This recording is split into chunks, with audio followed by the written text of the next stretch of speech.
Hey, what's up? Welcome back to another edition of the Mandatory Live. We got a full stacked fight preview for you, and that's because, Brian, we got a crazy Saturday on this Terence Bud Crawford card.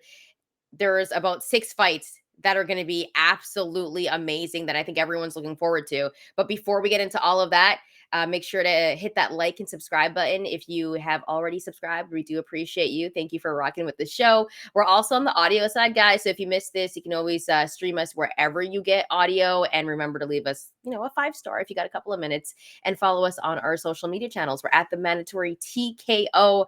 Brian, like I was saying, there is about like 6 fights on this card. Ridiculous. Absolutely ridiculous. How stoked are you for this? I just hate that SummerSlam is on the same day. But listen, man, Terence Crawford's back. That's reason to celebrate. We know he only fights once a year. So he's fighting at 154 also. We're going to get into that. Like, stepping into a new challenge at this stage of his career is going to be very interesting to see how he handles 154. He's been wanting to do that for a while, per his own admission. We also have Isaac Cruz versus Jose Valenzuela, which is going to be like just two dudes trying to knock each other out very early on in the fight. Unfortunately for Valenzuela, he's had a knockout before, so we'll see what happens there. Andy Ruiz, Jarrell Miller, Jared Anderson has a stiff test. We'll get into that. Andy Cruz and David Morrell, who's sneakily like not even being talked about and fighting for a world title. This card is good. This card is good. And we know how good David Morrell is. We know how good Andy Cruz is. And I don't even think both of them are being talked about enough for this card. And that's because this card is absolutely stacked. Big Baby Anderson is in here on this card. And we got Andy Ruiz and Miller. Like, this is going to be a crazy card. I'm excited for it. And I wish boxing had more cards like this. And hopefully this is the start of it. I also like that it's in LA because it's been a minute since we've had a fight in LA. And if I was available to it, I would have gone to it. But by the way, we are going to be doing a post-fight show. So after the fights, after SummerSlam, we're going to be rocking with you. Brian will have you updated on everything SummerSlam as well. And we will be taking your comments. So keep that in mind as well. Keep the comments coming today as well. We will get to them. But Brian, let's start off with the main event in this one. And the line, I don't actually think it's disrespectful. Terence Bud Crawford is a -700 straight up on the money line, and Madrimov is a +480. Brian, how are you betting this one, and how do you see this fight going? Yeah, and we'll talk about the potential ramifications if there were an upset here in a little bit. So we're not going to totally disrespect Madrimov here, but I just Terence Crawford's knocked out 10 or 11 straight guys going back to 2016. So we're talking about basically 8 years of knockouts. And I'm not going to bet that there's not going to be a knockout here. I saw that Ring Magazine, they did their predictions. They had a panel of 21 people, and 2 people picked Madrimov by split decision. A bunch of people picked Crawford by unanimous decision. And I'm just like, listen, I've seen Terence Crawford for damn near his entire career at this point.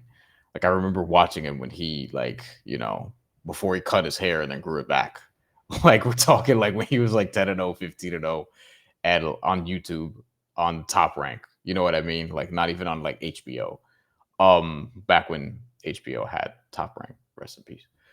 Terence Crawford's just the pound for pound best in the world, or number 2 or number 3. But regardless, he's been in that conversation for several years. I just think he's better than Madrimov, who I think is good, but I think he's going to kind of play into Terence Crawford's hands. Like, he's not absurdly fast.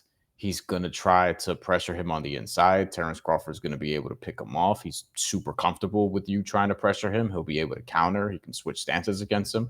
He has a 6-inch reach advantage against Madrimov. Moving up in weight, still has a 6-inch reach advantage. Like, I just don't see what, unless Madrimov just catches him. But Terence Crawford's been caught before and he's been fine. Like, probably the most underrated thing about him is his chin is absurd.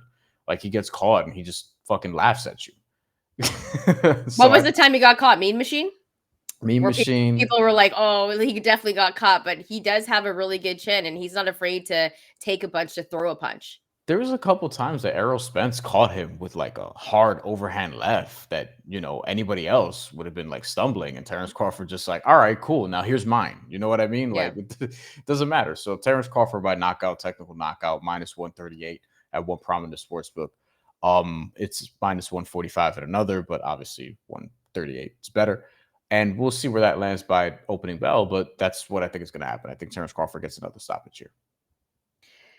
You know what? When I saw this fight, it wasn't the fight that I was actually expecting. I would have rather seen him, maybe fight a Drawn Boots Ennis, but we know that this is his first fight at 154. And like Brian said, his reach is absolutely crazy. Like, I don't think people talk about Terrence Bud Crawford's reach and then his size. I go back to that fight with Errol Spence Jr. And honestly, I thought Spence was going to be the bigger man in the ring, but when those two got in the ring, Bud looked huge. Like, he actually looked massive in the ring against Errol Spence. And I thought Yeah. it was going to be the other way around. Bud has power. He's extremely skilled. He's good defensively. His footwork is immaculate. And the one thing about Madrimov is he has a low guard, right? So he's always going to get hit by that lead hand. And Bud Crawford has an amazing lead hand. And then even when he uses the high guard, it's a little bit sloppy and he's not quick enough. So he still gets hit by the lead hand. And I think that's going to be one of the things in this fight where we're going to be like, Madrimov is getting bodied by Terrence Bud Crawford's lead hand. Defensively, Madrimov can be irresponsible. He does use his angles really well, but I don't think he actually has the best footwork because then he's taking too many steps and then he's going to get hit. I think Bud's going to get to the body as well. I think that in the middle rounds, Bud is going to start to pick him apart. And so I got Bud winning by stoppage or KO as well. However, I actually think it's going to happen between rounds 7 through 12. And that I believe I got to look again on what that was, but there was some I'll pretty check. good value on there. Yeah, I was actually looking this morning. But I like the rounds 7 through 12 for Bud because I think eventually he's going to break down Madrimov and no disrespect to him, I think Bud is just better all around. And so it's a plus 145 if you take Terrence Bud Crawford to win in round 7 through 12. And I think there's a little bit of value there. So that's how I'm rolling with this fight. Let us know how you're going to be rolling with the main event. But I think Bud gets the stoppage, and I think he does it at 154. And then we're talking about what's next for him. If you think it's going to be even a little later, plus 270, I think is what I just saw at 9 through 12 for Terence Crawford to get a stoppage late, which he has done before. The only reason I stayed away from group round betting is because I remember the fight against David Avanesian, and I was like, and I had 7 to 12 in that. He knocked him out in round 6. And I was like, you know what? I'm just not going to take my chances. Because I don't know. Like, Terence Crawford, yeah, 7 through 12 seems safer. I'd prefer 7 through 12 versus 1 through 6. But we just said why this could actually get ugly pretty quickly once Terence Crawford settles in like round 3. And that's no disrespect, but I mean, Madrimov is from Uzbekistan, who has produced a lot of high level fighters. But Madrimov wasn't even like an amazing amateur fighter. You know what I mean? He's not like he No, won yeah. like Olympic gold medals or whatever. He won the Asian Games, but he wasn't somebody who had like this highly established. Decorated Yeah, amateur career. Yeah, he didn't. right. But he had a lot of amateur fights. Like, you look at his pro record, and you're not seeing that much experience there. Had a bunch of amateur fights, though. But that's kind of my point. Is like he's moved up in the pro ranks quickly, Yeah. despite not having that big of an amateur career. It almost leads me to be like, all right, is he truly gonna be ready when Yeah. Terence Crawford fights him? And people from over there would be like, oh, but he sparred Dimitri Bivol and did this, that, and the third. And it's like, this is Terence Crawford. Like, this is the best welterweight we've seen since Floyd Mayweather. This is actually one of the best fighters of this generation. Like, I don't think Right Madrimov now, is the going to best cause them a one lot of of the best problems. fighters in the world. Yeah, I think Madrimov is a good fighter, and I'm not being disrespectful. I just Same. think once Terrence Bud Crawford figures you out, it's a wrap. And we saw him do that with Spence. And Spence, if I know different weight classes, Madrimov, Spence, but Spence is a way better fighter than Madrimov. That's all I'm saying. Different weight classes. And Yeah. we know that Madrimov is a natural 154 pounder. However, Terrence Bud Crawford, I think he can fight at this weight class. And he was saying in his last fight that it was actually hard for him to come down to 147. So, we're going to see him look even more powerful probably in this weight class. Brian, let's get to some comments before we move on we got here. some good ones. Yeah, for sure. Let's give a shout out to our guy Jesus joining the show, and he already gave all of his predictions. I like Jesus.